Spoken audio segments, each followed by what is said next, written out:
Okay, here we go.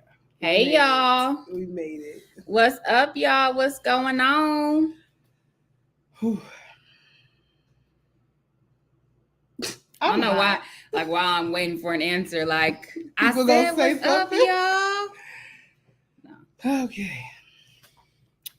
All right, we got to. It's about 9 people watching so far. We can go ahead and get started. Yeah, y'all. We got a treat for you today. We got Onye pulling up in a little bit to talk about the 2 readings. Did we end up posting the readings? I think we did not. Okay, well, we talked about them. We did name them. They are them. freely available on Hill Commonist. But yeah, so if you want to pull them up real quick, the 2 readings are Revolutionary Pan-Africanism. Yes. And something beyond the gender binary. Yeah, it's like I think it's Pan-Africanism beyond the gender binary. Or winning. It was something about winning Pan-Africanism, yeah, beyond the gender binary or something like that, y'all. Excuse me.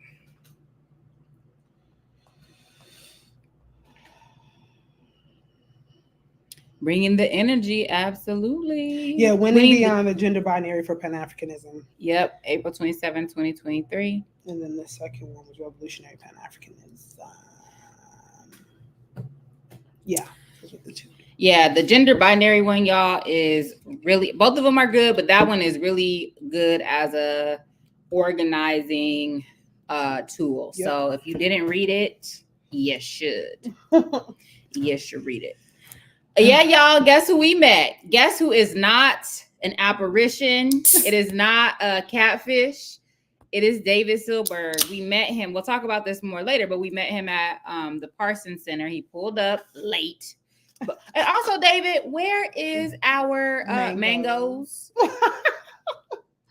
He pulled up mango list. Did bring a book. Mm-hmm. I do appreciate that. Yes. So, fine. Mangoes next time. Yeah. But yes, we did meet David. Very cool. It's been a week, y'all. It's been a week. We have done a lot this past week. Which when we started the week, we did not know that we would be doing all these things this week. So there's lots to update you all on. Mm-hmm. And the pig's been doing a lot this week. I was coming from my wife's art. Oh, so you could have brought hors d'oeuvres, is what you're saying. I know they had some charcuterie there. At least some wine. How's everybody doing though? So do we want to? Okay, so basically, what do you want? Do you want to start with comments and then until Anya gets here? We can, yeah. Or do you want to talk about Duke the Life? We got a lot of comments, so we ain't gonna get through that. Okay, so let's just do life. All right, so y'all. First of all, we did a talk at the Parsons Center, which is where we met David Silberg. And that went well. There was a smaller crowd because a lot of people were out at the Northeastern encampment. But it was a great conversation. It was recorded, so we will post that recording on the channel once it drops. We had a conversation about Black Scare, Red Scare. I met Layla's friend. That was okay. He was nice. I'm so tired of you. He gave me a ride home. I can't be mad at the man. Yes. But yeah, what'd you think? I enjoyed the talk. So for me, it was nice to really so usually we do this process of like prepping questions and things together. And this time I actually did prep those questions on my own. And sent them like an hour before. Listen, I am not gonna lie, y'all. I am not a morning person. I am not a do things way ahead of time person. I really do get motivated by the deadline. And for some reason, stuff just comes out when it's time. But before that, I'll be sitting down at a blank page and just be like, so I will own that about myself. Just so you know, I think it is. I will say that it's probably not the most comradely thing to do because it is difficult for other people when you do things last minute. Although it usually works out. But I mean, I've also gotten this complaint even inside the AAPRB, right? Just because like when I'm supposed to do statements and stuff, and I just don't get the motivation to write for some reason until like I'm right up against the thing. But you know what? That means you're a sprinter. So there's marathoners and there's sprinters. And so Mm-hmm. marathoners are people who work on things like a little bit at a time. Mm-hmm. Sprinters are people who really get their energy and their their creative juices closer to the deadline. And it's not the same as procrastination. It really is about work style. So you're a sprinter. Yes. Yeah. So I'm a sprinter. Yeah. But it was nice to actually like be able to sit and have the conversation with the book. I know one of the things that you told me before was that, you've talked about the book a million times. Mm-hmm. So I wanted to try to still talk about the book, but talk about some different things, not the 40-yard dash, but have it in a different conversation. So I don't know if you felt like it was that. Yeah. I think it was some of the sort of, obviously the definitional questions, whatever, but then it was like making connections and having other types of conversations. So yeah, it was good. You talking about David. I was at Northeastern in the morning after they cleared the encampment. I was the guy screaming, "I want a better return on my tax dollars" at the cops. Okay, that's that's pretty radical. All right, what's the next? Okay. Oh, y'all. Okay, teaching at Harvard. So yesterday, it was yesterday, right?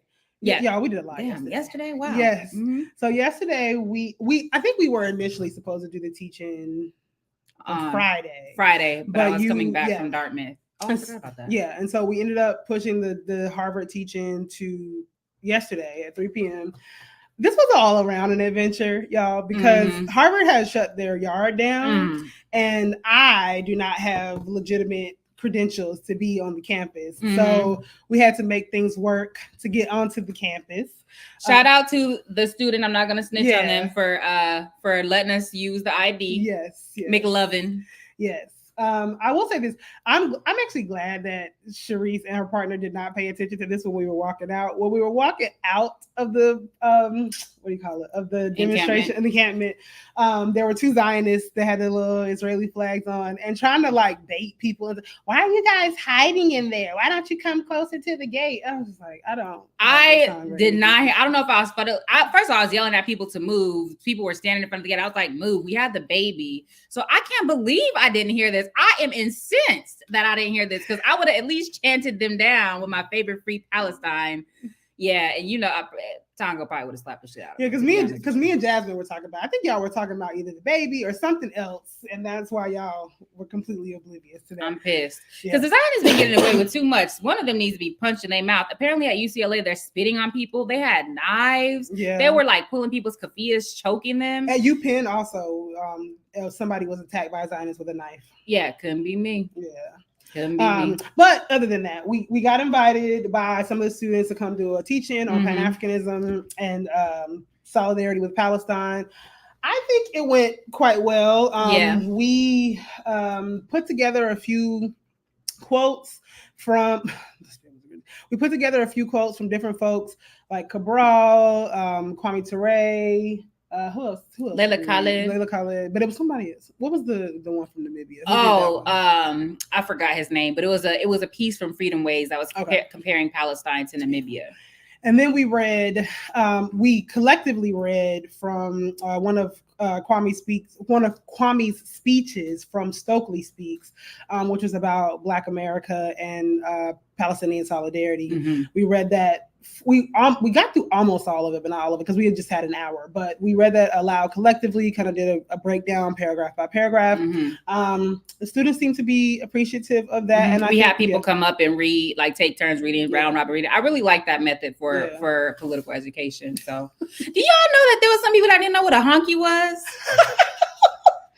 Mind you, the honky thing comes up because it comes up in the speech that Kwame is giving, but it is obviously dated terminology. But I think we need to bring honky back. I like it. You're ridiculous. I do. So I think that went well. Boo to the Somali security guard who wouldn't let me in because I forgot my ID. I had to sneak an ID too, even though I have one. I had left it at home. And I was like, this is me on the website. And then I have my state ID that corroborates this is me. Do you know this motherfucker would not let me in? I was like, you are the descendant of pirates. You are supposed to be buck against the system. Not the descendant of pirates. Would not let me in. I couldn't believe it. Anyway. All right. Yes. Onye's here. So to be continued. Yeah, we'll finish the check-in after we bring in Onya. Yeah. Okay. Hi. Oh no, what girl. Happened? Oh my gosh. Look, we're on my computer and I have my hot corner set up, and Sharice keeps trying to do things, and I tried to dismiss the thing. Anyway, it depends on where you go in the corners and that like the different setup. Okay. Anyway, hey, how's it going? Okay, so for those of y'all who don't know, who have been living under a rock, Ona Chater, how do you pronounce your last name, Ona? Chatoyer. Chatoyer is an African woman marooned in the United States, organizing to defeat capitalism, colonialism, and imperialism. She is an organizer with the AAPRP, All African People's Revolutionary Party, and the All African Women's Revolutionary Union, an editor with Hood Communist, and also serves on the National Committee of the Venceremos Brigade. So we were asking our audience like who they wanted us to bring on to talk to, and you were by far the most requested. So welcome. Cool. Thank you for having me. I'm grateful to be here. Yeah. I'm personally really glad for you. I know that we have kind of communicated in some sparse ways, but you and I have never gotten a chance to talk directly. So I'm really glad to have you here for us to get a chance to finally make an actual connection. Yeah. So we're going to jump right in because we got a lot of questions. So the first one is a really basic one. How did you become a Pan-Africanist? Wow, it's been about like 10 years, 11 years. My entry point into the movement was like the mass mobilizations that happened after the murders of Mike Brown and then Eric Garner. I was living in Portland, Oregon. People were out in the streets like they were all over the country.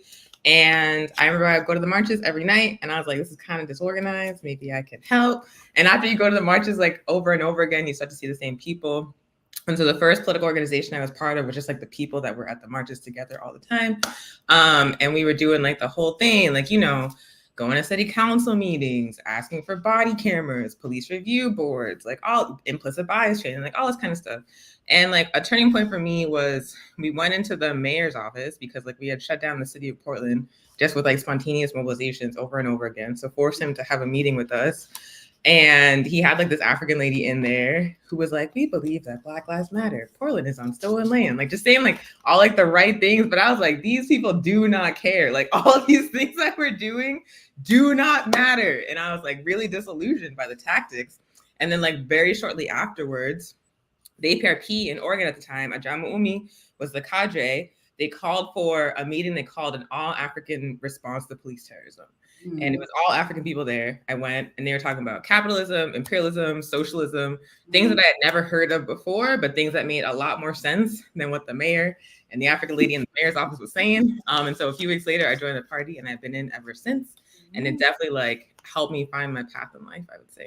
Okay. That's dope. Yeah. So you've already talked about, you know, how and why you came to the AAPRP, but I guess maybe I would ask you to expand on that more, right? So a lot of people are looking for organizational homes or trying to figure out where they can be. And so what is it about the AAPRP that keeps you there? And then also what other kinds of organizations do you either do solidarity work with, or are you also a member of?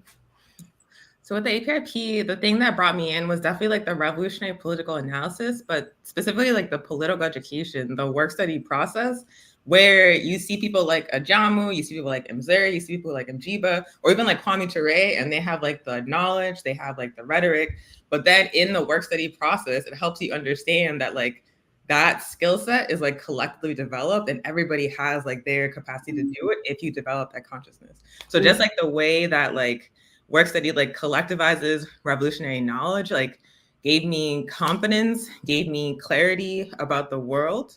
And the other thing about the APRP and like revolutionary organizing in general is I feel like I really like became an adult in this work, like learned collective accountability and individual accountability, learned like discipline, learned a sense of a commitment to something bigger than myself. So I always say that I have gotten like a lot more out of organizing with the APRP than I have given, even though I've been constantly working, just because of how, like I said, it helped me find my path in life. It helped me develop like this consciousness, this clarity. I used to be not a great public speaker. I was like really nervous, and now I'm incredible, to be honest. Not to pat myself on the back, but I'm just good. But it took like practice and learning, and I feel like I got that training and development within the context of the APRP. Yeah. Mm-hmm. And so, are there any other folks that you all regularly work with? Yeah, so other organizations that I'm a part of course, the Venceremos Brigade. I went to Cuba for the first time in 2019. And on the last day of the trip, I was recruited by this revolutionary African woman. Her name is Rachel. She sat next to me on the bus. She asked my sun, moon, and rising, and then she was like, "Do you want to organize this?" And I was like, "Okay." And so I've been involved ever since, and it's actually very like, it's like a very queer space, a very feminist space, but like a very like rigorous anti-imperialist space, like internationalist space. And so it's been like incredible just to be like in the practice of solidarity, and also like the like learning logistics of like bringing huge groups of people to Cuba has been great. And then I also organize with Hood Communists. I'm one of like the founding members alongside our mutual comrade Erica. And we started that on a whim with like $300. I built the site. We were just like, okay, let's just do it. Let's just get a domain and start publishing it. And it's been going for quite a long time now, 5-6 years. And it's definitely like one of the projects I'm most proud of, like a platform for like revolutionary Africans, young people, not necessarily like professional writers, to still be like engaging in struggles of their ideas and like shaping their analysis and like putting their visions and strategies out to the world. So those are like the three main spaces I'm in. And then I'm oftentimes like in like, you know, coalitions or movements. Like we do like a lot of Palestine solidarity work now. So it varies, but those are like the three consistent spaces. So since you brought up Hood Communists, I have two questions about that. One, it relates to writing. Like, how does writing figure into your praxis, your revolutionary praxis? And why is it important to engage the battle of ideas? And the second one is actually just more of like a practical question about Hood Communists. You all have gone through various personnel changes with Hood Communists, right? How have you dealt with the different contradictions that have arisen, issues, whatever, right? And been able to sustain it for what, 5 years now? Yeah. So 2 questions. Yeah. So in terms of the practice of writing, I honestly, in like the past couple of years, have not done a lot of like the long form writing. Like I have pieces on Hood Communists that I'm very proud of, but it's honestly been a while since I've had like the space to write things like that. But I do a lot of writing because like the core of my work is propaganda and political education. So I'm constantly like making outlines for presentations or like putting together like speeches or putting together like remarks for other people or like making like flyers, making handouts. So that's like what, like it's a constant thing. And so that's what the practice of my writing looks like now. But I definitely miss like the long form writing, because I feel like when I was doing that, I was like developing my analysis, like putting forward new ideas that other people could be in conversation with, rather than like a sheer focus on consciousness building and political education. So like I'm trying to find the balance of like how to do that long form writing in addition to all the writing I have to do day to day around PE. And that's been difficult, to be honest. And then what was the second question? Like, how have you all been able to sustain Hood Communists through like the personnel shifts, the contradictions that have arisen, the conflicts, et cetera? Like, because, and I asked this question because we were part of a media situation that we ended up leaving. Like, we weren't able to withstand that conflict because it just was not sustainable. But you all have managed to work through some seemingly difficult things. So like, how can you talk through like how that was possible? One is like the really strong relationship that Erica and I have, and we hadn't even met in person until like last year, believe it or not. Right. We are like the 2 founding members that are still there, and we have had to like weather these things together. And a lot of it was just like engaging in like criticism, self-criticism, being grounded in our principles of unity, like engaging in principled struggle when things came up, when contradictions came up that we had to address. And so like that built like a deep level of trust between us that I feel like was like a strong foundation as people like came in and out. The other thing that I think has really helped us is like the foundation of our political homes. Like Erica's in Black Alliance for Peace and Ojibwe People's Progress Party. I'm in the All African People's Revolutionary Party. And so though we're editors of Hood Communists as individuals, we're also like representing organizations and movements that we are accountable to. I know for a fact that if I were to publish something on Hood Communists that was wild, there would be mentors in the APRP being like, what are you doing? So like we are accountable to people beyond ourselves, to organizations beyond ourselves. And I think that has helped ground us a lot, and like the focus on the work, the focus on the mission, and like weathering all of these like contradictions, conflicts, personality issues. You know, this is not even a question, just a comment. I appreciate when you were talking about writing, the fact that you acknowledge that all of the work that you do, like taking notes, making outlines, is actually writing. Because I think, even for me personally, I think I don't acknowledge that enough as a part of the writing process, and distinguishing that from what you talked about as long form writing as opposed to those kinds of things. And so I just appreciate that as a perspective. Yeah, it's important because we're writerly people, right? And that can fall by the way. So I feel like the same about reading, because I'm like, I don't read shit. I actually read a lot of things every day, but I don't read a book cover to cover. Yeah. So I'm like, I don't be reading, but I'd be reading. But yeah, so it's just, but that's important to acknowledge, because people need to recognize that is part of the praxis, right? Being able to write and read along with all the other things. So yes, absolutely. You can go to your okay. Mm-hmm. All right. So the question I have, so this is something that I talked to my father a lot about this. And we've been talking about how much more we hear people talking about themselves or identifying themselves as Pan-Africanists. Mm-hmm. Obviously, some people have problematic understandings of what that means, but we're not going to talk about that for now. But in terms of the kind of uptick in people identifying themselves as that, do you notice something similar? And if you do, what do you attribute that kind of development to? I've definitely noticed, especially since COVID, maybe a little bit before COVID, a lot of people identifying with Pan-Africanism. We certainly had an influx of people into the APRP. And I've talked to I do a lot of orientations with folks in the APRP, and I've asked them how they heard about it. And what people say a lot is commentary speeches on YouTube. Yeah. Yeah, a lot of times they just end up watching his speeches, and he says over and over and over again, organize. Mm-hmm. You're not working for your people, you're working against your people, and your organization is better than no organization. And eventually they feel called out.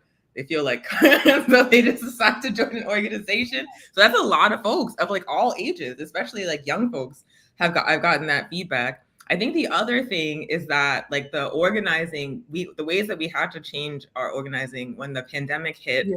Everything became very virtual. Everything became a lot more accessible to people who didn't have Pan-African organizations in their immediate area. They were still able to participate virtually. They were still able to go to our webinars. They were still able to engage us on social media. And so I think that also drove a bigger influx, because before the recruitment was all in person. You'd have to meet an APRP cadre like I did to get recruited. But during COVID, you could just fill out a form on the website or respond to a post on social media and get put into a virtual circle. And there's there's pros and cons. I feel the virtual organizing has run its course. Well, for some people, it will always be an option because it's more accessible. But I feel there's nothing that can replace the person to person, block by block in-person organizing. And we have to get back to that. Yeah, mm-hmm. Absolutely. I know it's something that we are struggling with, even as we have more and more circle meetings that are virtual. When people do virtual circle meetings, they can be doing other things. And so you don't have always people's full attention. And there is a difference between a 3-hour study circle virtually versus 3 hours where you're actually physically in the room with one another. And you say hey, you're not paying attention. We're supposed to be doing this together. And I feel we don't actually call each other out on that as much in the virtual spaces because it's just accepted as practice. Mm-hmm. I mean, I just think there needs to be clarity around what is the function of what is possible online, and what there's a very specific thing that the online organizing should do. And that probably is very limited. What are the things you're trying to combat? What are you trying to convey? What are you trying to spread? And then, everything else in person. And I think we can see anyway. Yeah. So I think the in-person. Yeah. Anyway. So then continue to think about Pan-Africanism. Why is it important to emphasize revolutionary Pan-Africanism? So you wrote a piece about this on Hood Communist about revolutionary Pan-Africanism, and then also Pan-Africanism as a political objective. What are you responding to, or what are you correcting with that? There's understandings of Pan-Africanism as primarily a cultural movement where we all put on, first of all, y'all look amazing. I wish I put on my Thank you. But there is an understanding of Pan-Africanism where it's just I take an African name, I wear African clothes, I issue Western. Ooh, what happened? Boy, listen, they be getting. They say, yeah, that's Pan-Africanism. The FBI is shady. But people are all African all day, but they're not questioning capitalism. They're not questioning imperialism. Right. They're extremely narrow nationalists where they're all African all the time, but they're not talking about imperialism in Africa. They're not talking about imperialism globally. So there's an understanding of Pan-Africanism that's not actually revolutionary. That's solely cultural. And cultural revolution is an important aspect of building revolution, period, but you can't solely focus on culture. You can have all African everything and still have oppressive, exploitative politics in practice. And so I think that is like the main distinction. Understanding revolutionary Pan-Africanism is necessarily like a class struggle, an anti-imperialist struggle, an anti-colonial struggle, and they cannot be separated. It doesn't matter what clothes you wear or what name you take or what religion you practice, even if you're not engaging in struggle against capitalism, against imperialism. Yeah. So are you saying that Umar Johnson is not a Pan-Africanist we should emulate? He is he's a being of pure opportunism. That is. Wait, what was the first? You said he's a what? Before I said he's a being of pure opportunism. He says he has like 30% correct, which I think he just gets like from others. Sometimes I've seen him saying like Black Alliance for Peace analysis of like Haiti, but then he'll just like mix in just like nonsense. So it's like a minority of like legitimate, like correct analysis that he just like wraps in like a sheen of like capitalism, imperialism, colonialism, patriarchy. I feel like I think of when I think about Umar, I think about like a Black cultural nationalist version of Donald Trump. Like he says enough right so that people feel some kind of connection to what he's saying. But then if you actually listen to everything he's saying, it's like, nah, but the vast majority of this is bullshit. So like, what are we doing? Exactly. Okay, so do you want to ask the gender question? Sure. Okay. So the next question is related to like the other reading that we did. And honestly, I think you answered the question in that reading, but I'll ask it just for the general audience. So how do you distinguish between the differences between liberal and individualist conceptions of like gender and sexuality? And sometimes like pronouns can be used like as a bludgeon and as a way to like pull apart as opposed to as a way to educate and to actually expand our praxis. And then sort of how do you distinguish the difference between that approach and a revolutionary approach to these that are essential to Pan-Africanism?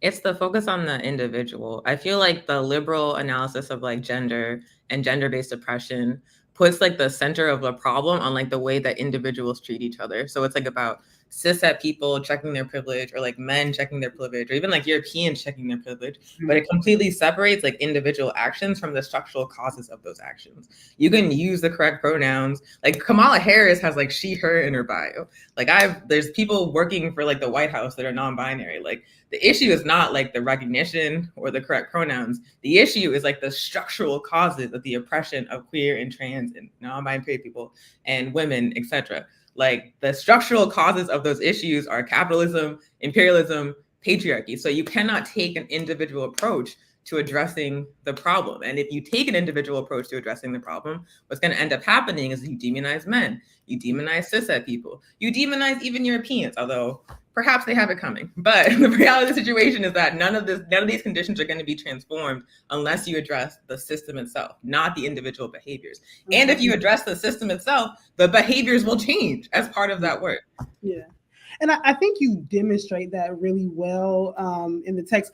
I mean, I was having my own thoughts about my iteration AAPRPGC, there are more older male members, right? And so having the conversations about gender, about women, actually, I will say in this instance are actually not as hard, I think, as it is in some other places. And I think that's because of my relationship to those particular men. I think it might be different in some other settings, but I was actually really struck by how well you detailed the process of like what it meant to build the anti-patriarchy task force inside, and like this long process, right? Because you described that it was like a 4-year process. So I wonder if you could just maybe talk a little bit more about what it means to think about how you push an organization on a particular line over time. Like, how do you really think about that as a long-term project? You got to think about it as like a process of transforming consciousness, because I feel like the approach that like liberal feminists, rad-lib people take is that they're just like, you're wrong and you're an asshole and this is how it is. And the reality situation is that if you take that approach, people are going to revolt because you're being a dick. And so what you have to do is engage in like long-term work to help people understand like the political and material basis of the argument that you're making. I feel like that's why I was successful in APRP. And it's also probably part of the reason why I'm successful in APRP GC, because these are like scientific socialists. These are like revolutionaries. These are materialists. And so you give them the evidence. And even if it's like completely new to them, completely foreign, if they engage it in a principled way, they will change their minds. And so that's how we kind of approach the struggle. We had seminars, we had readings, we had long conversations, just like showing like, this is the evidence for this position. This is why we think this needs to change, and like engaging people in conversation, and also like having spaces where they could express confusion, express disagreement, like be wrong and not be attacked. Like that was the other really important thing. So just like taking it as like a step-by-step process of transformation, of consciousness building, rather than us trying to declare from the top, like, this is how it is now, get used to it. Like bringing people with us, basically. I think it's funny too that we actually ended up using some of the same readings to actually go through that process. So I think that shows that the synergies are still there. And over my father likes to describe it as like mama and daddy had a fight, and the fight is not the kids' fight. So hopefully the kids will come back together one day. And so I think that it means that those synergies are there, and we just have to keep doing the work as the people who don't necessarily have the same kinds of hangups about the kind of factional splits that happened at a certain point in time to come back together. No, I 100% agree. Like I wasn't even there. I wasn't even alive. So I'm like, I like it all. So we're gonna work together. About the readings too, though, is that like we don't need to reinvent the wheel. Like, all this new convoluted Judith Butler bullshit. I mean, whatever, I'm sure it's great, but like there's foundational readings that do the trick, right? And then it's not, you can read the most perfect thing, but it's about the praxis. It's about the work. It's about, as you're saying, like bringing people along and engaging in principle struggle, which I think, and it's probably the online space. That's what I was going to say earlier. There's a way that I think the online space has made so much of the way we relate to one another extremely unethical, extremely unprincipled, and people are just unwilling to like engage, because when you're behind a computer screen, you can say anything, you can do anything, you can block people. You cannot do that in person. So that was actually one thing I wanted to say about like the influx of people interested in Pan-Africanism and how a lot of people were like entered virtually. Like that's been like it's been like a good thing on one side, because like the growth of the movement is positive, but it's also been like difficult, because if the people like recruited from social media struggle with like engaging in principled struggle, like they're just used to like the attack on Twitter, and then when you're like, hey, what was that about? They're like, why are you talking to me? Like it's a very, very different culture, the political space versus in-person political space. Like you can't do that with people that you engage with in person, because they're going to talk to you about it. You can't avoid it. So and even that process of actually really engaging in criticism and self-criticism as a regular practice in person to one another, right? And like owning, like, okay, this was my responsibility for this event and I fell short on that. I need to acknowledge that. How am I going to, correct that in the future? How do I avoid, like, all of those things I think happen in a different kind of way when you have to actually really talk to each other and be in space with each other. Yeah. The other thing, the other thing, man, about criticism is that, again, so much of the online space makes it difficult to take it's an individualist thing, right? Any criticism is a reflection on you and, an attack on you as a human being, as opposed to as a comrade or as a political subject who is accountable to an organization. And so it can get more and more difficult, so the criticism, self-criticism thing is probably what's lacking, I think, most organizations, because cause people to leave or to do their open letters on social media. Anyway, so there's like, one thing on criticism is that like people struggle with like accepting it and like not individualizing it. But the other piece of how it happens on social media is that people who have never engaged in organization will have all kinds of takes about how it needs to happen. And like Kwame Ture was like, if you've never played basketball, you don't have meaningful feedback on how basketball should be played. And I feel like that's the case of revolutionary organization. But for some reason, there's like this perception that I'm actually seeing it now with like the student encampments, all these people on Twitter being like, y'all need to be doing this, y'all need to be doing that. And I'm like, have you even been outside? Like, who are you? Why do you think that you have valid feedback on what's going on in the situation if you haven't even engaged in the practice? Like, it's just like everybody feels like it's like the whole peanut gallery thing. They're just giving like Yelp reviews of other people's work. And it's just not, I just can't accept that. Like, there's legitimate criticism, but there's also like this peanut gallery shit. And it's just very frustrating.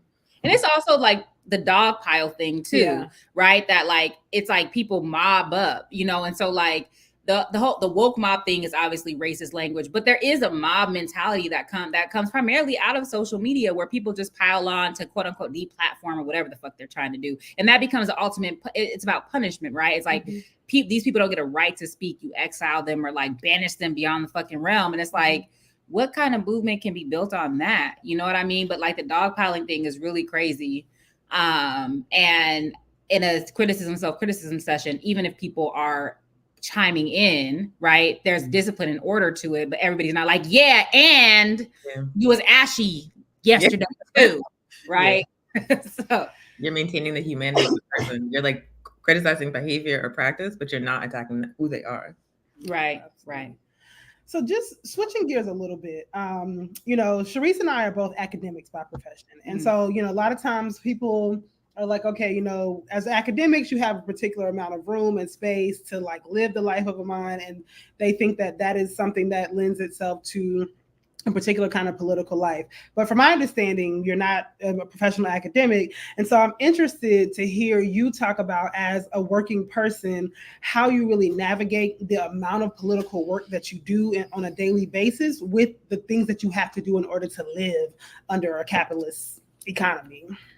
Yeah, I will say it's difficult. It's definitely difficult. One thing with this job I have now, I have been fired for political work in the past. And the reason why that happened was because I tried to like keep it on the low and just be like, oh, I'm just going to leave early and be at a march, but not say anything.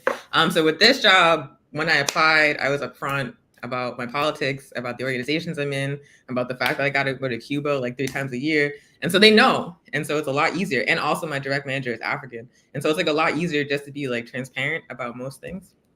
And so that makes it like more stable, but it's definitely a challenge because the work is like a 40-hour-a-week job. And then the organizing is like another 40 hours minimum. Usually it's more than that. And so it's definitely been like a struggle to do the day job work, do the organizing work, and then do like life, like joy and fun and stuff. And I'm still honestly like working on that balance. Like I have realized that there is like a culture of organizing inherited from like, you know, the 60s, the 70s, the 80s, where people take like pride in how far they can push themselves and how much they can sacrifice.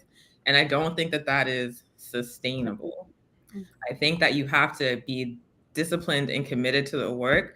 And you also have to live, like you have to have family and like community and like non-political experiences. So that's like the balance that I'm trying to find in my life right now.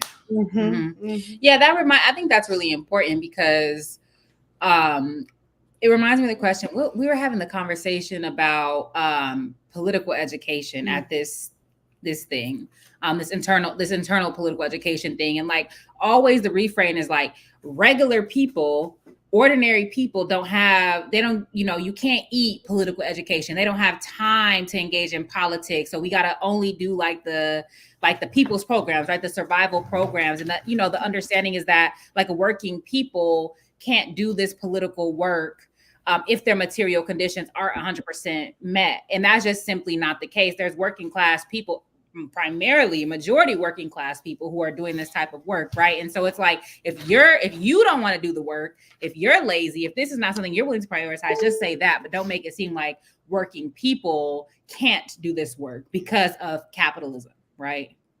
No, I think that's 100% correct. Like, even if we think about revolutionary struggles, like it's literally like people reading Lenin in rice paddies, or like NATO bombing them overhead, and they're like building schools and getting this out. So like, it's just not, I'm like, you can't look at the history of revolution and conclude that poor and working class people simply don't have the capacity to do the work. And I feel like that political line comes from like this turn towards like it's called mutual aid, but it's charity work. Mhm. It's essentially like organizers coming into communities and like feeding people, giving them resources. And that's like, I'm not going to say it's like bad to do that, but when you are just showing up and like giving them food and then leaving, like, how are you helping them develop their capacity to meet their own needs? I feel like that question has just been kind of abandoned, and we're just doing like leftist charity work and like that political line of like, we don't have to engage in ideological struggle and political education. We can just feed them and we don't have to worry about helping them build power.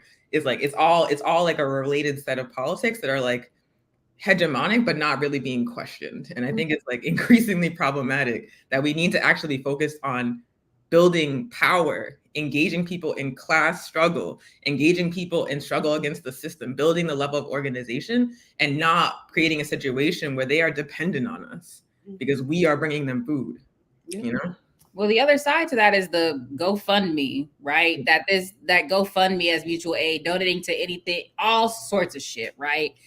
Things that are really actually, people are really actually in need to like donating to people to help people buy a house for some reason, right? Mm-hmm. And that's also, I feel like it's become even more entrenched because of the digital era, right? Mm-hmm. That you no longer have to go ask people, or tap into your networks or community when you're struggling financially. You can post it on your social media and have like randoms who you have no accountability to, right? And so there's that aspect as well, right? So and it's obviously we are in like increasingly economically dire in times, right? But there's also that sort of GoFundMe crowdfunding piece, I think, has also exacerbated that distortion of what mutual aid is, because they're always framed as mutual aid requests. It's like, well, what's the mutual in that? Right. What mutuality is that? I don't understand, right? And it's not sustainable. The reason why there's so many GoFundMes is because of like the failures of the capitalist system, right? And as long as the capitalist system exists, it's always going to be another GoFundMe. And there's only so much money, y'all. There's only so much money to give to those. Like at some point we have to engage and struggle against capitalism and build something better in its place. That is the only way that we will have like the long-term foundation we need to have people's needs met, not on like a case-by-case, emergency by emergency basis, but like on a day-to-day, like year-by-year basis. And I feel like we're not, like, mutual aid as a politic is not moving us towards that, and no one's really questioning it. This is the last question. Yes. Okay. So I know that you've already mentioned your work with the Venceremos Brigade. You also alluded to some of the work that you all have done with Guinea-Bissau. So I know that internationalism is central to your practice, and I know that that's important as a Pan-Africanist.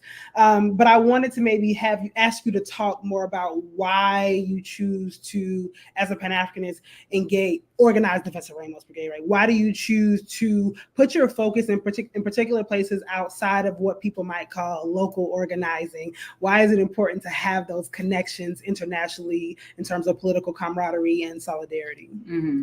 That's a really good question. So I will say that my experience when I went to Cuba the first time was like extremely transformative. I was only there for 15 days, and I thought that I had an understanding of like how Cuba worked, and also that I had an understanding how imperialism worked.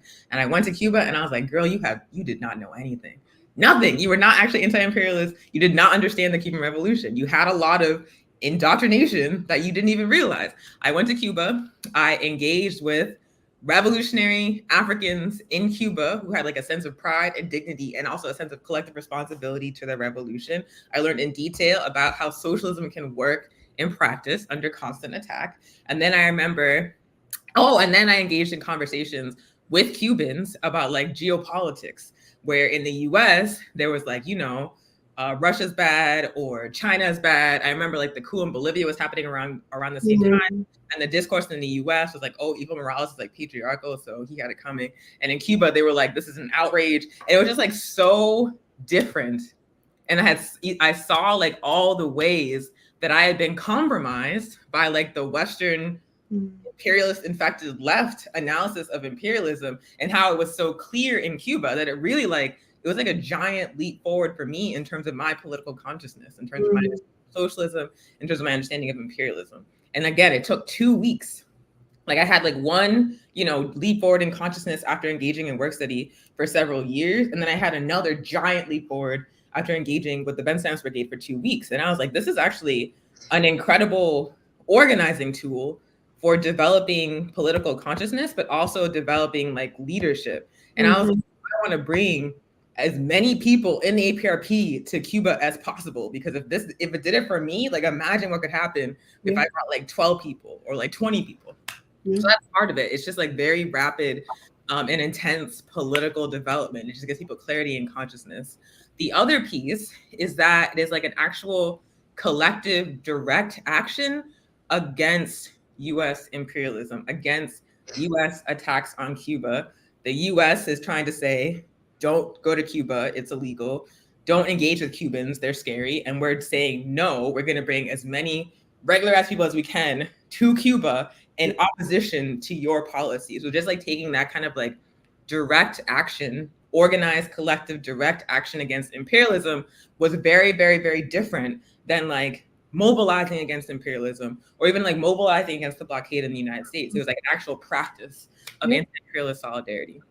And the other thing is that like the culture of the VB, in terms of like the organizing culture, has really on its own also transformed me, because before I worked at the VB, I was like, feelings and organizing, disgusting. And then like after I realized there was a way to like integrate, I don't know, just like, I just like the touchy-feely, earthy, crunchy stuff in a way that was still like rigorous and disciplined, and militant and clear. And like it has really like helped me understand, like the APRP is my political home, but it also has places where it should be transformed. And how being in the VB helped me understand the places where I could help push the APRP in a direction that was going to be like more long-term sustainable. So I don't know if that answered your question. No, it does.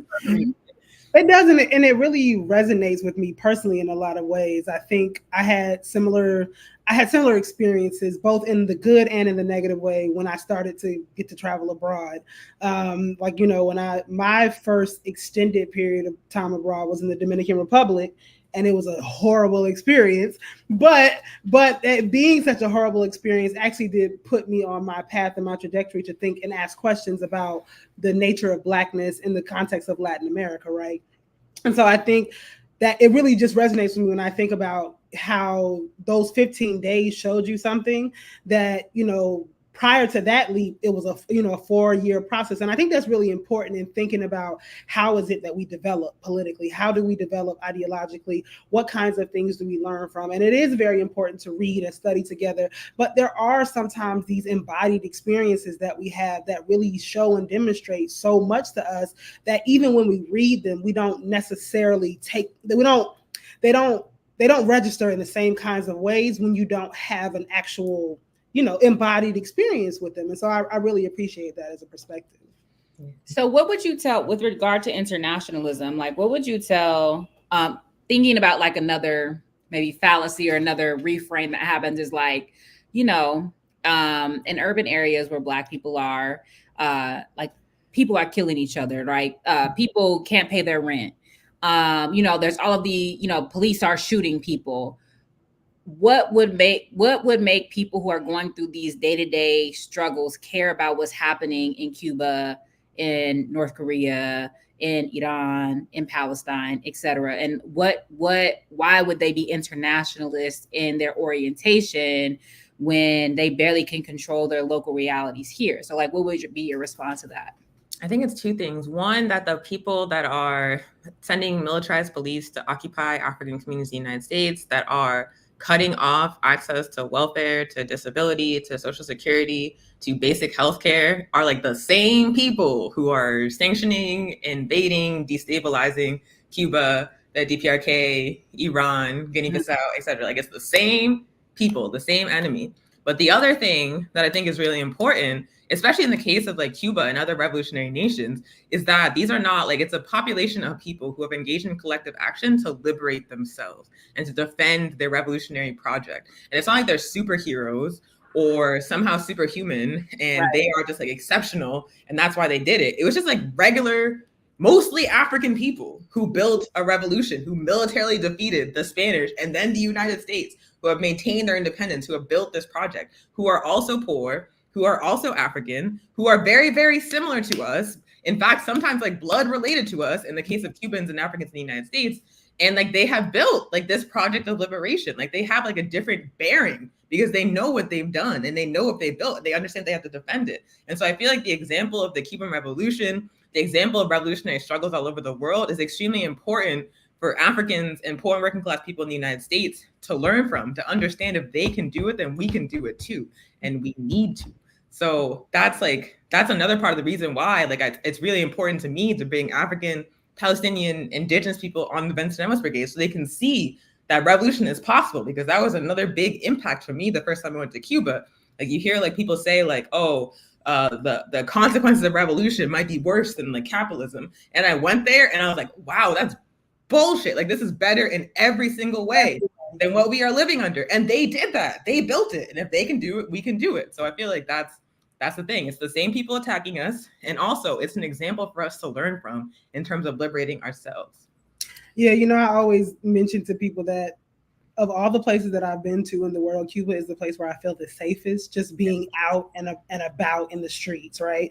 And that there is, because of that continuous revolutionary spirit, there are ways that the people organize themselves on a daily basis. Like I'm sure you had this experience, but just like waiting in line for a bus, and like there's no line, but everybody that's sitting there waiting knows where they are in the order, because when they come up, it's like, okay, who's next? Okay, I'm after you, right? And everybody's chilling. Somebody might walk up to the store. Somebody might go get something to drink. And when that bus comes, everybody lines up the way that they're supposed to line up. And that requires a level of understanding people, that you're accountable to other people, and organization, right? And I think that that's not something that we learn overnight, that to actually say, okay, we don't have to be so disciplined. And when I say that, I mean in a negative way, in order to still have order in the way that we engage with one another.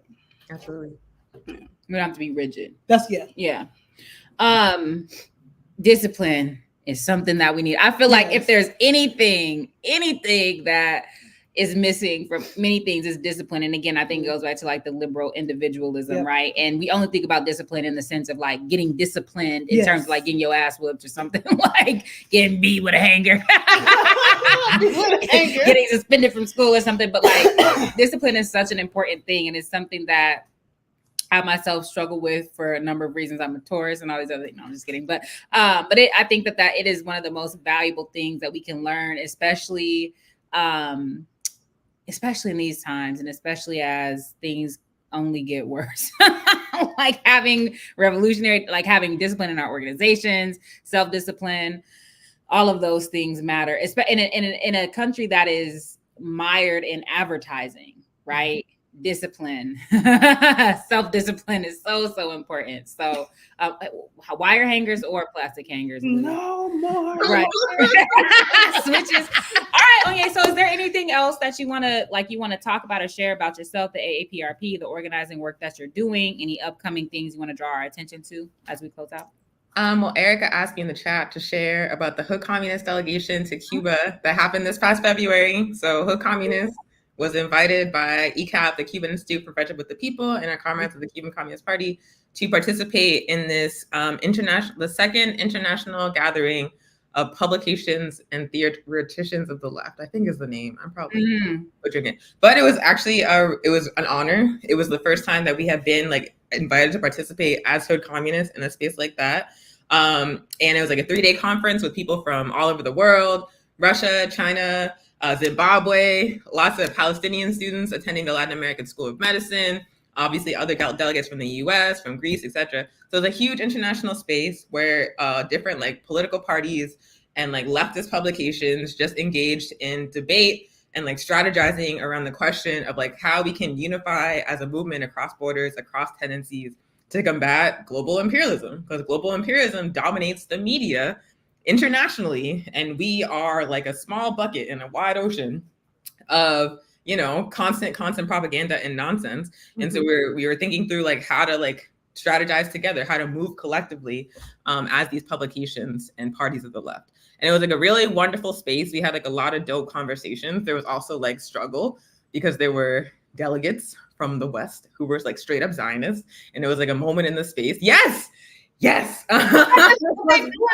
thought this was the left radical thing. This is like an ongoing contradiction in the Cuba Solidarity movement, because within like the United States and also the UK, there are people who are only progressive when it comes to Cuba, who are, and it's actually it's like a lot of older Europeans, to be honest, who are like, I support the Cuban Revolution, but if you ask them about Venezuela, Nicaragua, Palestine, they're like, ugh. So that is the issue.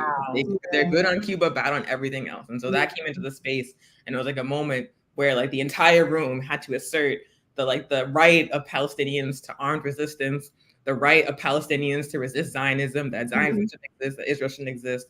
So like, yeah, there was like camaraderie, debate, and there was also like fuck shit that was shut down. So it was just like a very positive experience. And then the other piece of the delegation in February is our comrade Musa from Black Alliance for Peace, who also is an organizer with the Red Barrial Afrodescendiente, which is like an African neighborhood organization in Havana, organized like a parallel delegation for us where we're like literally like in African people's homes in Havana, like sharing meals with them, talking with the other coordinators of the Red about like the work that they do on a grassroots level that is aligned with the Cuban Revolution to support African people in Cuba. So it was great.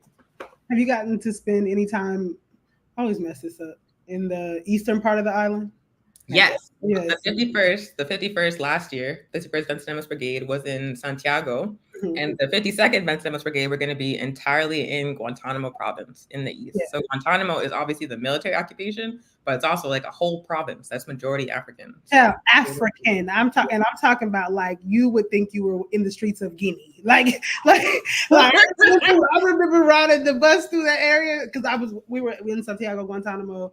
Like there's even like a West Indian cultural center there too, also. But like no, it's a beautiful experience. I'm excited. Hopefully we will get to cross paths. You are 100% welcome back anytime, part of the Life Study Revolution family. Thank you. Thanks for having me. Thank you. Of course. All right. Yeah. Let us know next time you want to hop on. Talk about some shit. Yes, right. And Haitians too. Yes. Yeah. yes. All right. Thank you so much. Bye. All right, y'all. You asked and we delivered. That was a dope conversation. It's always important, I think, to see Pan-Africanism in real life, right? Like beyond, we do a lot of reading and studying and writing, but like Onye's Pan-Africanism is Pan-Africanism in practice right now. And I think it's really important to see, as are you. Right? But there's more than like, it's like there now you met two. Right? Listen, there's several. There are many. Yeah. Yes. So back to our check-in. So we talked about the Parsons Center. We talked about the teaching. Is there anything else we wanted to say about the teaching? I don't think so. Okay, so yesterday we did the teaching. We also that night. So while we're at the teaching at the Harvard encampment, I got a call from Mark Lamont Hill, and yes, that's I'm name dropping. You were so ridiculous. So and he was like, "Hey, would you want to come on to?" He has like I guess a YouTube channel called Office Hours. And he's like, would you want to come on and talk about, what's happening across these college and university campuses? But through like more of an analysis of the university itself. And I was like, well, I haven't been to many of these encampments. Maybe you should have Layla on because Layla is, was at the Northeastern campus or encampment and et cetera. And he's like, well, okay, both of y'all come on. So we ended up going to, we were on Office Hours last night at 10:30 p.m. It was more like 10:45 because I fell asleep, y'all. I'm not gonna lie. Yes. I did. My baby fell asleep, and I made the mistake. I have a very comfortable couch. I made the mistake of like reclining in the couch backwards, fell asleep. Layla called me like, "Are you coming on?" And I said, "Oh shit!" Got up, gave the baby to my partner. Like, why you didn't wake me up? Voice. Right? Spruced myself up real quick, and then we hopped on. But it was a really interesting discussion. Do we want to drop the link? Can we drop the link in the chat somehow? Yes, I can drop the link in the chat. Okay. Go ahead. Just keep talking. In terms of, it's right, isn't it? Did you put it in the document? Oh, I did. Yeah. So let's see. So he asked us like our thoughts about the encampments in general, and it's like the student insurgency. We talked about sort of why it is that we thought the administration was responding in the way that it was. We talked about what else? What were the other questions that he asked? Do you remember? Okay, yeah. Okay. Hold on, it's gonna start. No, it was okay. Y'all know we're not good at technology. I'm not terrible. It's just I'm better when I have two screens and I only have one screen. Okay. Okay.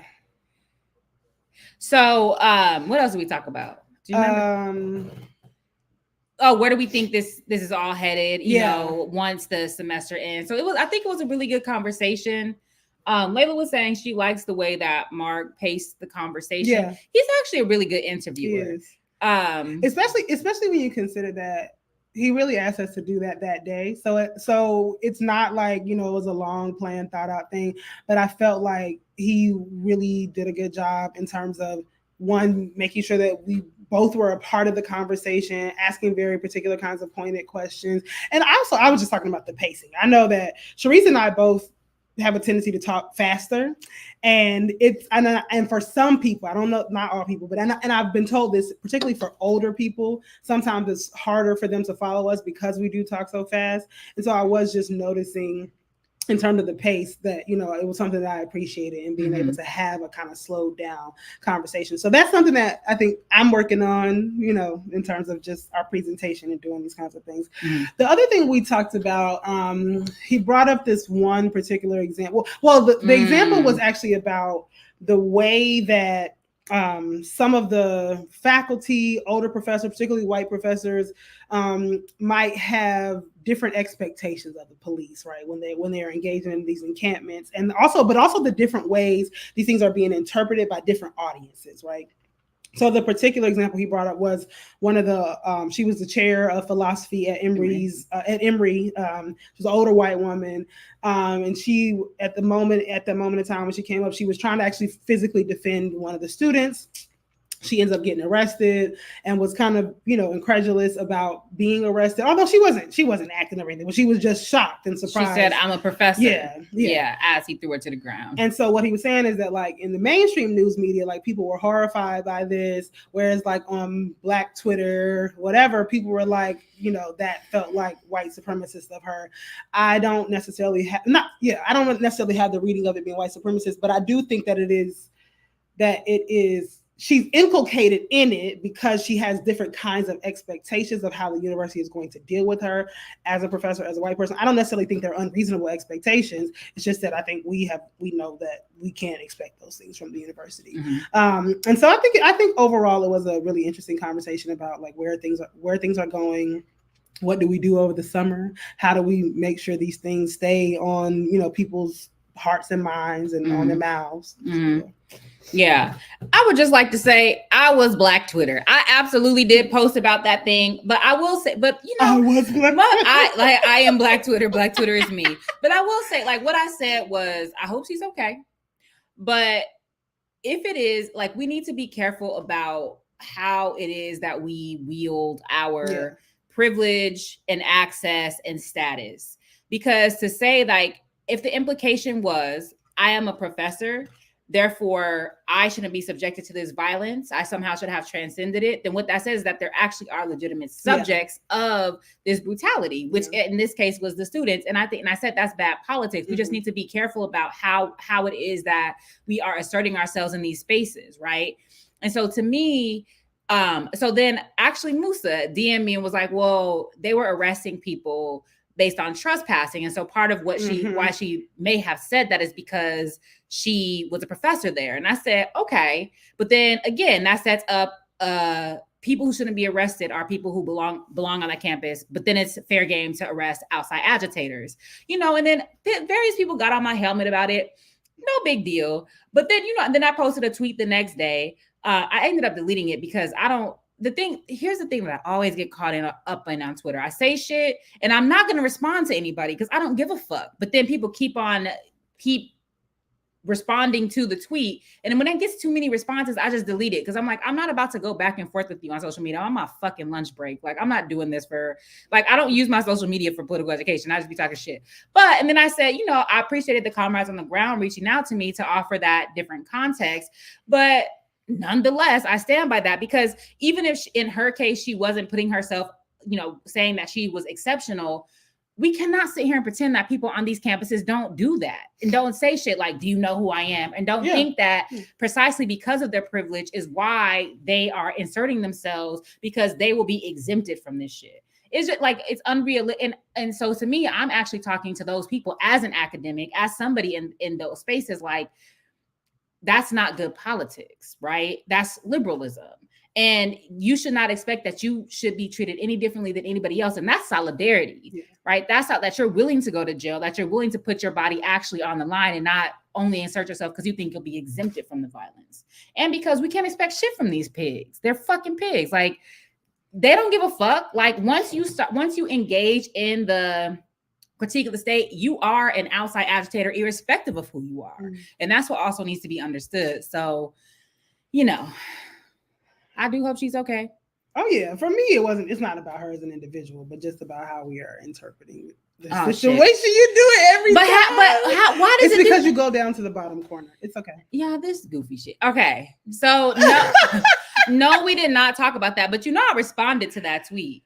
When Mark Lamont Hill tweeted that, I said, why? So that another Black woman could be put through this fucking bullshit. And secondly, the last thing we need is another handkerchief head Zionist who just isn't Zionist enough doing this bullshit. You know what I mean? And so we love Mark. And there are no perfect revolutionaries. Nobody's analysis is 100% spot on all the time. Everybody has their blind spots, or everybody has their positions we may not agree with. But what I will say is he's been 10 toes down from the outset with this Palestine shit, doing it before it was cool, before it was popular, before there was a mass uprising as there is now. So, yeah. Yeah. So there's that. And part of the other thing that he was asking about in particular was the Northeastern encampment update. So for those of you, I don't know if I don't think I talked about this last because it just happened. Yeah, no. So at Northeastern, the protest only lasted about 2 days and some change. The encampment only lasted about 2 days and some change. The first day was some BS because there were not that many students out there. I would say, I don't know the actual numbers, but I'll say around 60 students from early in the morning. About midway through the day, they decided that they wanted. Okay, the other thing that happened with this, so there was an encampment at Emerson prior to that, and the Emerson encampment was violently broken. They got woo-wopped. Yeah, it was really bad. Yeah. And so what has been happening is that like Emerson students were coming from Emerson to join the protest at Northeastern because it's not far away.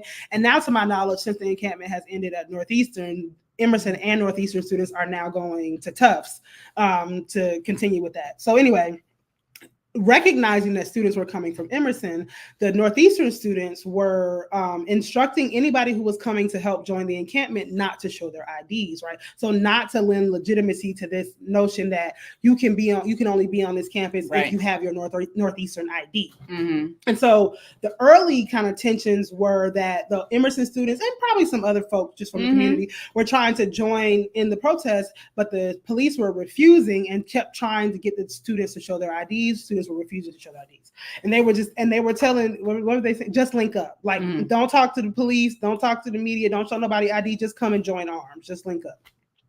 So as that started happening, and there were a few moments where the students pushed through, the police kind of let it go. I will say they didn't escalate at that point, and I think more cowardly people would have escalated at that point. So I'm not giving them credit for nothing, but I was a little bit surprised that they delayed the fuckery. Yes, exactly. But then as the day went on, they fucking called in the BPD and state troopers too. Actually, I didn't mention that.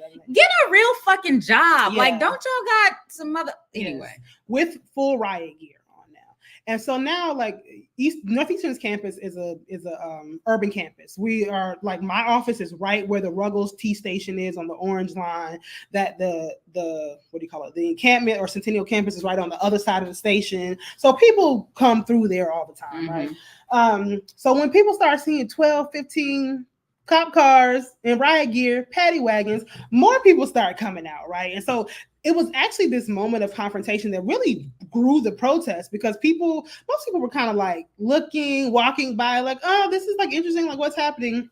But once the police started to assemble, more people were like, oh, hell no. So I think at that point, there were hundreds of people out there. Anyway, so they let things go the first day. The university called it off.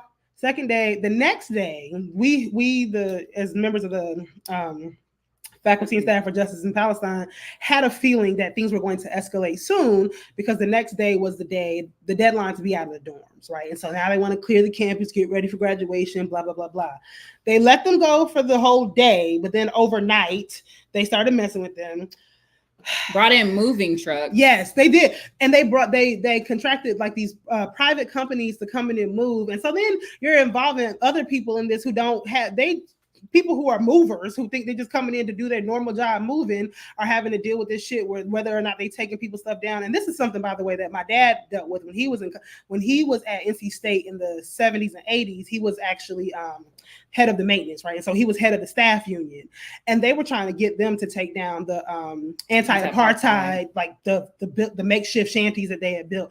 And he was like, "Ain't no way in hell I'm going out here to take these students. These students are protesting for African people. I'm not going out here to dismantle their stuff." So that's also another element of the struggle. Shout out to W.E.B. Du Brown, been down since motherfucking 61. Well, he was born in 55. Shit. Before that, since he was an embryo. So, but then they claimed the final straw was that someone yelled, "Kill all the Jews." And that is at the point at which the university decided to move in. Someone did, in fact, yell, "Kill all the Jews," but we have it on camera that it was a Zionist counter-protester that yelled that. And even in the moment where that particular student yelled that, the crowd of students booed that student and ignored that provocation, right? Mm-hmm. But this is still the reason why they called the police. This is now the reason why more than 100 faculty, students, and staff members have been arrested because of this incident.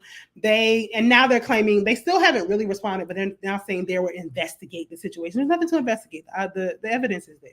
But this is the bullshit that we dealing with at this particular university. Mm-hmm. So like I said, I've talked to some of the students. Now they are considering moving over to Tufts. And there are so many schools in the Boston area. So this is something that Sharice talked about last night. This is one of the things that it will make sense because this is now the end of the semester. So folks are staggering on their way out, but to keep the momentum up, people are moving from encampment to encampment to try to keep the energy alive. And then there had just been some crazy shit happening in other parts. Because I will say the stuff at Northeastern was generally like calm, chill, peaceful. Like they weren't taking over administrative buildings. They weren't doing all this other kind of stuff. So, but the police and the university really escalated and provoked the situation for sure. So first of all, not all Zionists are Jews. Many Jews are not Zionists, and also they're saying it to be provocative, right? They're saying it to like incite or to legitimate repression, right? Mm-hmm. So they're doing all sorts of shit at UCLA. They're going buck wild. There's a account called Savannimals on Instagram. So her name is Savannah. She works at All Power Books. Shout out to the comrades at All Power Books. But she was at a protest at UCLA, and she has like several stories where she talks about like Zionists spitting on people. She said that somebody was pulling her keffiyeh was around her neck, was pulling her keffiyeh so hard that she broke her nails trying to like trying not to be choked. Mm. And they, she said they were very zen, that they stood their ground. Let me tell you something. Okay. It was Malcolm X who said, if they put your hands on you, put them in the ground. And that has to be legitimate struggle. Yeah. Everything has to be on the table. Like I understand, and I think that that's something that needs to be thought about in the process of organizing. It shouldn't be spontaneous. It should be something that is built into your understanding. Like, who is the cadres? Who ain't busting a grape in a fruit fight? All right, you motherfuckers be on food patrol, whatever, do whatever. Who about that action? It really has hands, because the last thing you want to do is get beat the fuck up. Like, but who is the fisticuffs crew? Because the minute you put your hands on me or one of my loved ones, it's up there. Or your bodily fluids, absolutely fucking not. Because then it's self-defense. Absolutely not. And I just hate that we're teaching young people to get brutalized. And yeah. To get smacked on the other one, because it's too much. It's too much of an appeal to moral suasion. And again, as Kwame said, for nonviolence to work, your enemy has to have a conscience. These people are pulling up to protest with knives, with weapons, and we just supposed to stand there and we shall not be moved. Oh, I'm moving. I will be moved. My foot will be moved swiftly up that ass. And so, but you know what? This is why I'm not at an encampment, because I don't want, far be it from me to disrupt people's peaceful whatever the fuck. But that's I think we need much more incorporation of principled self-defense in our organizations. Sorry. Okay. So next, briefly, I'll just talk. I was at Dartmouth. I think it was either Thursday or Friday of this past Friday. It had to be Friday because we're supposed to do a teaching that day, right? No, so it was Thursday. That was the day you were coming back. So it was Thursday. And so Dartmouth, funnily enough, Dartmouth was the very first college that had an encampment, but it was just 2 students, right? But they called it a liberator zone. They were doing it for divestment. And so it didn't get any attention because it was only 2 students, right? And it didn't have all of the fanfare of Columbia. But so when I went, they didn't have an encampment. That might change soon. I don't want to spoil anybody's plans, but they had a rally, a solidarity rally. And it was the largest, they said it was the largest rally they had since after October 7th. So short, in November, 2 students had been arrested and actually indicted and were on trial at that time for some violent felony or whatever, right? And so, but it was a pretty large protest. It was about maybe 100 people, which was apparently very huge for them. And like, they randomly had me speak at it. Now, y'all, I was very reluctant to do this because I'm like, I don't even go here. Like, she doesn't even go here. So, and I don't what I really have hated about these encampments is motherfuckers parachuting in, hopping on the mic, like these famous people or these prominent activist organizer folks, and hopping on the mic or whatever. I don't like that shit. It's like, you can pull up because you're a human, you have skin in the game, but shut the fuck up. If anything, like, insert yourself between the pigs and students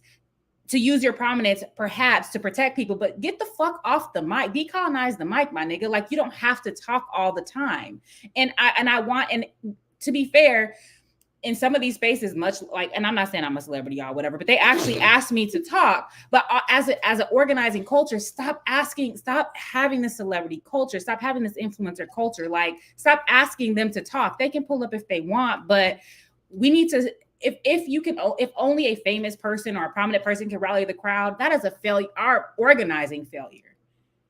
I just sorry, I had to get that off my chest. But anyway, so I spoke, they asked me to do it. I spoke, talked about Haiti, Congo, linking the struggles. I did my favorite chant, free Palestine, free Palestine. Anyway, and it was good. So shout out to the homies at Dartmouth, hoping that they're organizing a union. The graduate students are organizing a union. I think they're moving toward organizing an encampment. Free the guys, drop the charges on those 2 students, and yeah. And then Cam Chill, I called it kicking it for Palestine. Cam Chill. Anyways, the last thing I wanted to, so on Saturday, May 4th, there's going to be a panel that's been organized by Jody Dean, who have been relieved of her teaching duties because she posted a piece about Palestine for the Verso blog. So her and comrades organized a panel called Free Speech for a Free Palestine. It's Saturday, May 4th from 1:45 to 3 p.m. Once I get the link, I'll post a link on LSR social media. I'll be one of the people speaking on the panel. I believe Vijay Prashad is another person. So tap in if you can. It's basically about academic freedom and why it's our responsibility as academics, scholars, whatever, to speak up about Palestine. Mm-hmm. All right. So we are approaching our normal time limit. We want to make a couple announcements about things that are happening in the news. We have a lot of comments to go through. Mm-hmm. So are we going to go through them today? Yeah, we can let even more pile up. So y'all, hopefully y'all cool with this being an even longer episode. So we probably gonna go for maybe closer to 2 hours. We got a lot of comments. I think that moving forward, we're gonna read comments every week and not let them stack up because we have a lot before we get to our revolution section. So bear with us, y'all. If you gotta tap out, catch the replay, but we'll try to. Yeah, we'll try to go fast. Okay, so you want to start? You wanted to start with that first one. Oh, let me start with this one here. Walter 3. Listen to Walter 3. It seems like we have more scholar activists than radical youth formations pushing towards revolution. A plethora of podcasts leading towards dead-end talking. Yeah, remember to push like, share, and subscribe. Listen here, Wally Walter. You didn't have to tune into our fucking podcast, number one. And number two, it's not like we have never said like, share, and subscribe. We love when y'all pull up, but like we our shit ain't even monetized. We're not making money off this. We're not trying to be celebrities. So you shut the fuck up. And if you don't like the podcast, don't tap into the podcast. Have some tact. Like there was no point in even leaving this comment. Because the other thing is, there's no point leaving a comment. And if it is, Walter, that you are a true revolutionary out there in the streets, the comment would have been better served with you sharing information with us about what it is that you're doing. And if you are not, then you have other questions to ask yourself. You talk about youth, pushing youth toward revolution. You sound like an old crusty fuddy-duddy. So what you worried about the youth for? Keep scrolling next time. Anyway. All right. So other than that one, I think that is, most of the other ones are like our normal, they're actually informative or complimentary or whatever. So the next one from Rich Jensen is, I discovered this line of work last night on Mark Lamont Hill's Office Hours series. Y'all are the realest. Appreciate you to the moon. Currently this far on a program to watch everything LSR. Thank you, Rich, for tuning in and coming on over from seeing us on Mark's show. Yeah. Shout out to Mark. Okay, David Silberg, wonderful episode. I owe you guys mangoes. Still owe them mangoes. Okay. Okay, I think this is Celine. Mm-hmm. This is when we're talking about moving. You said Charlotte is a dud. Go to Philly. Charlotte is not a dud.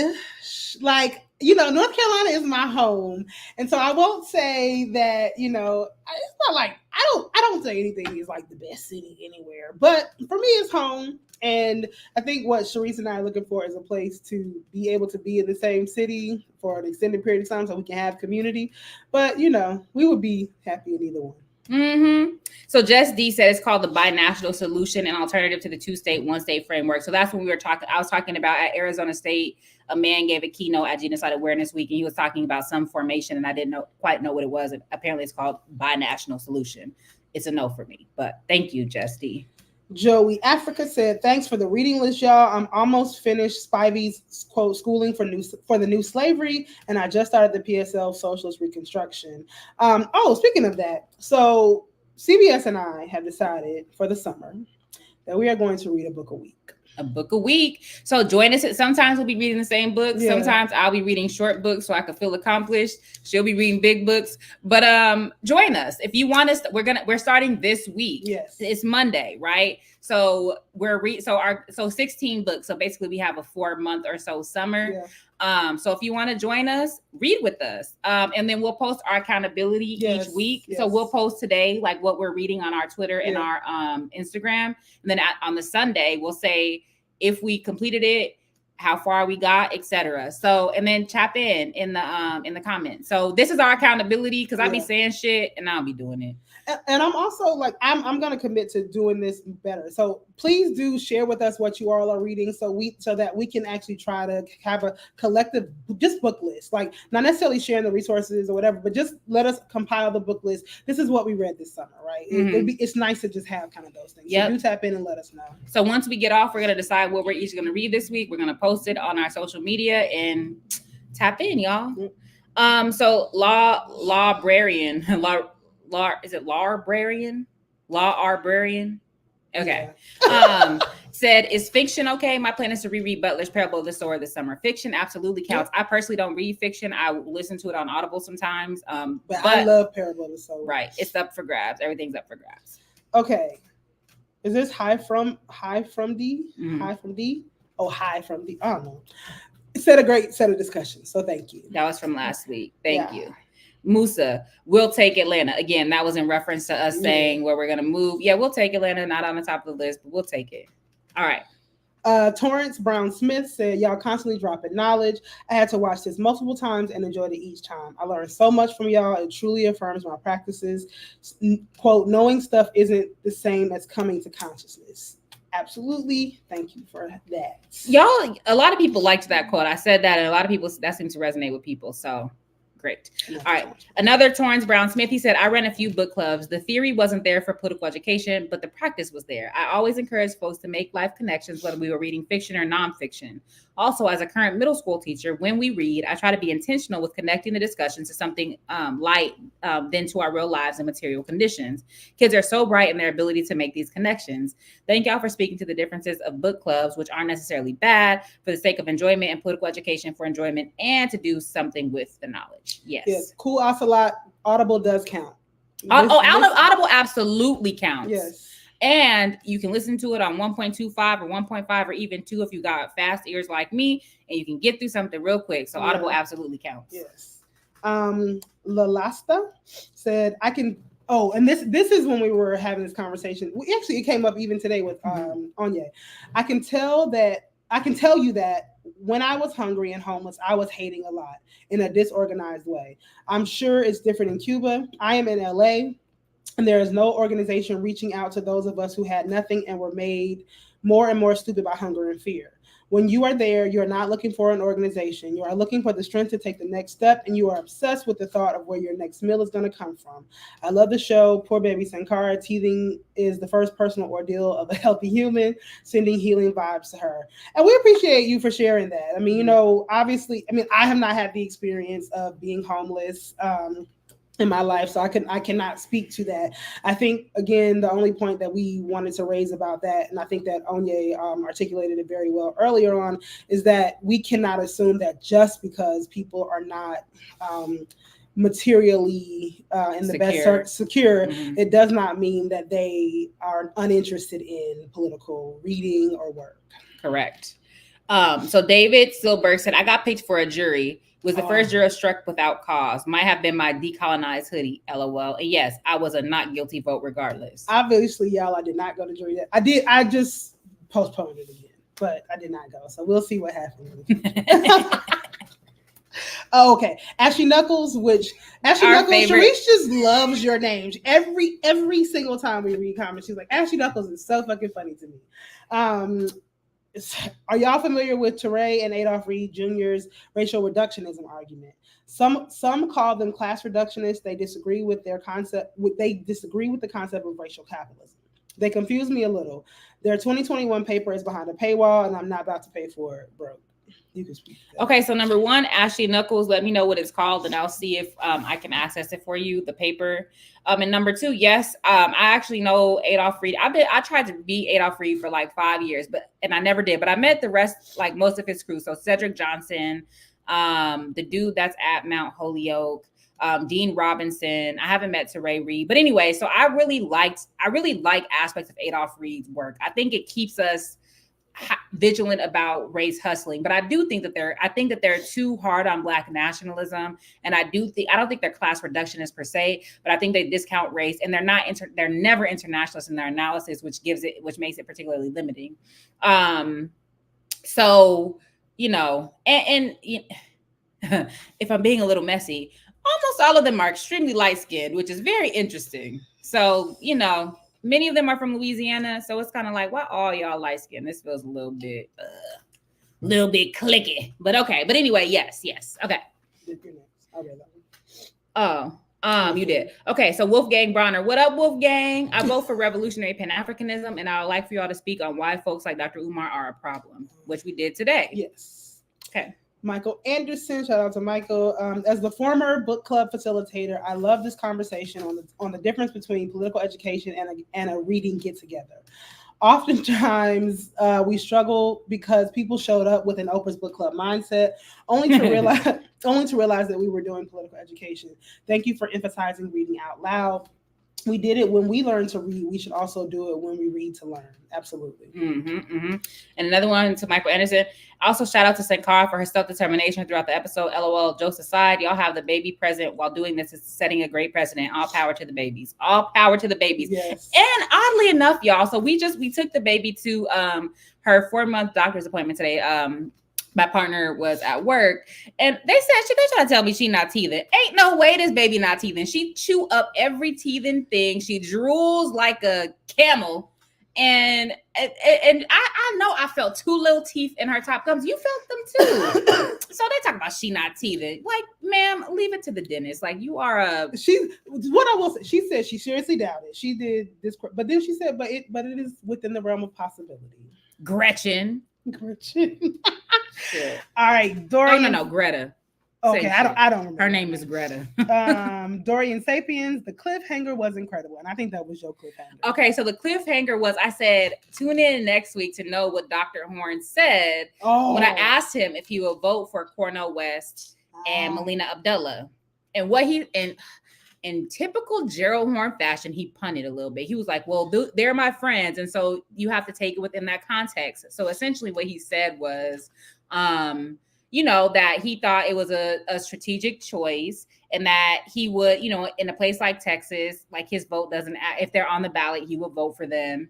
But he was like, but then he ended in his Gerald Horn cryptic way where he's like, but I certainly am open to other critiques. And I said, I'm not voting for they raggedy ass.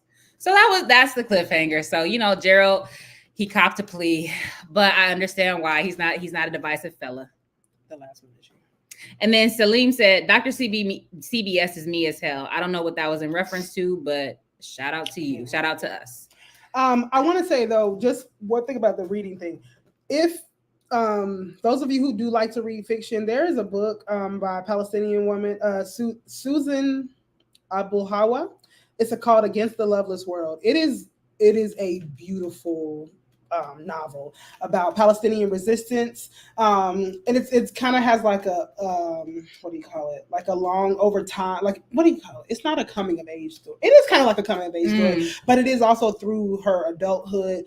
Being displaced from Palestine, moving to Lebanon, coming back to join the underground struggle. Something like a Hamas kind of organization, and how they are trying to maintain life. So if anybody is looking for just, some fiction around Palestine, I really recommend Against the Loveless World. It's a really good book. Okay, cool.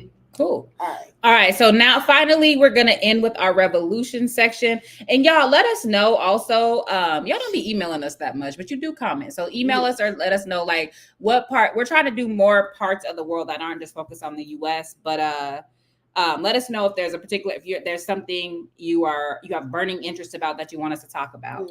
But you want to start? Whoa, shit! Where am I?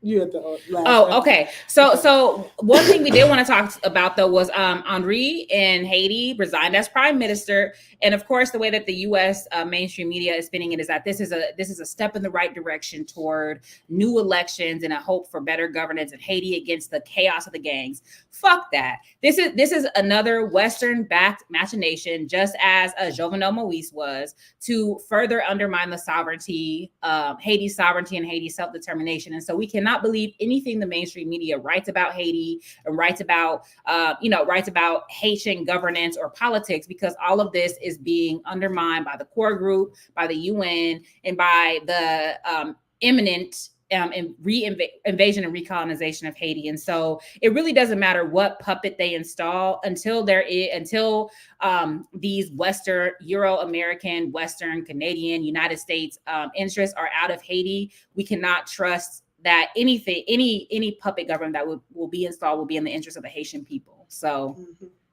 bye. I'm gonna let you do Chad think about it. Oh, the other thing that we're paying attention to is that Chad. So, the Sahel is getting active, right? So there's already the Alliance of Sahelian States. And now Chad has kicked the United States out, U.S. troops out as well, because once they got kicked out of Niger, they had migrated those troops to Chad, and there had already been some groups in Chad. And ostensibly, right, this U.S. presence is there not only because of AFRICOM, but ostensibly fighting terrorism. But as we know, this is simply a way for the United States to continue to have its mangy paws on African resources and to continue to have its 800 bases encircling the globe. And so for us, it's a positive step to have the U.S. being kicked out of so many places on the African continent, and these countries asserting self-determination like in the 21st century. So it's not, we don't only have like the 60s and 70s to look to, but now we're looking to this newer iteration of self-determination on the continent. And so it's important to continue to follow these developments. My brain is such an interesting place because as you were telling that story, all I was thinking about, the scene at Home Alone, he's like, where he's watching the movie, and he's with the movie characters or something like, you filthy animal. I don't know why. That's so funny. Okay, so the last update is that in Venezuela, Nicolas Maduro has gotten the go-ahead from the the PSUV in Venezuela to run for a third successive term for president. So the Venezuelan presidential elections are going to happen in July this year, and I do know that they are looking for election observers. So if folks are interested in that, I'm sure, like, if you have affiliations with BAP or any of these other organizations, I'm sure someone has been reached out to because they're looking for a wide variety of election observers. This is an interesting thing to follow. This is going to be a tough one.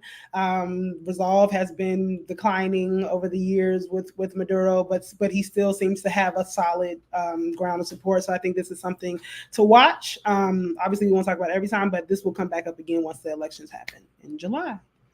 Yeah. And, before people start to talk about authoritarianism and whatever, don't forget that your Supreme Court is in power for life.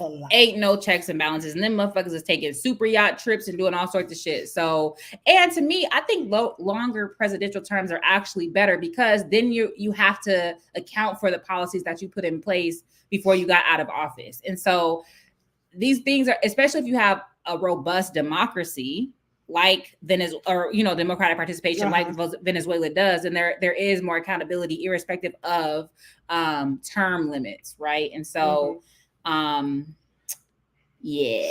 just putting that out there. Yeah, so July 28th, Erica. July 28th is supposed to be the election day, so late July. Late July. All right, y'all. So we're about to post on social media what we're gonna read this week. Do the set comment underneath the post. Let us know what you're reading.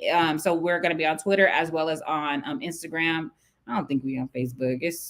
Listen. Anyway. All right, y'all. Should we do a TikTok? Oh yeah, y'all. We gonna do a Pan-Africanism dance. So I wasn't even talking about a TikTok. Like I was just saying, should we have a TikTok account? But but we should have a TikTok account. We're gonna have a Pan-Africanism dance. We're gonna come up with a summer reading dance. What is wrong with you? Turn the page. Set it down. Get another one. I like my highlighters and my notes. Oh yeah, okay. So we got sticky note, highlight.